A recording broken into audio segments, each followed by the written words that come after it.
Psalms 119 and 126 says, "It is time for thee, O Yahweh Bashem El Shai, to work, for they have made void thy law." See? So we're not going to get a fair shake from Esau. We're waiting for the Lord. That's why it says we're not going to stay upon these devils anymore that smote us, but we're going to stay upon the Lord Yahweh Bashem El Shai in truth. So let's look up this word time. Ith. The word is ith, which is time of an event. And this is what we're waiting. We're waiting for the time of the event, and we're in it. We're in the midst of it. That's why in 2 Ezra 9, it says that, when you see these things happening, that you'll understand that it is the time when the Lord is visiting the earth. So his presence, the scripture says, when the enemy shall come in like a flood, the Spirit of the Lord shall lift up a standard against them. So that's going to be the Lord intervening, showing his face, putting a block there so that Esau can't move on the elect. Now he's going to move on the 2/3 here in America. He's going to get these demons out here, but the elect are going to be protected because Esau is salivating. He wants all Jake out of the way. But one thing he's not counting on because of the pride of his heart is that the Lord is going to step in for the elect, because they think that they're going to be on all of Jake the way that they're rolling on Issachar in these different, and on other Jakes, the southern kingdom too. They think they're going to be able to do that to everybody. But they got a rude awakening coming to them when they step to the elect.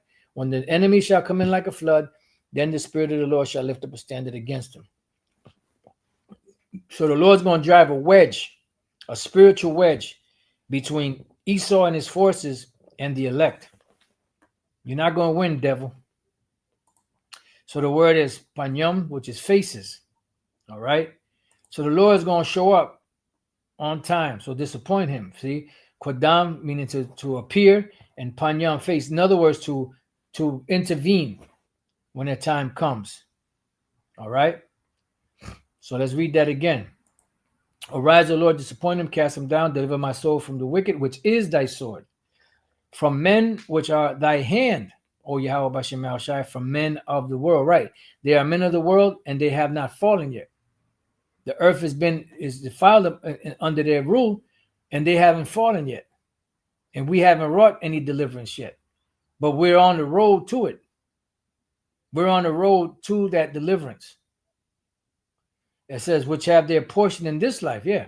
And this is really going into the higher ups. This ain't really talking about your average Joe Six-Pack and, Karen.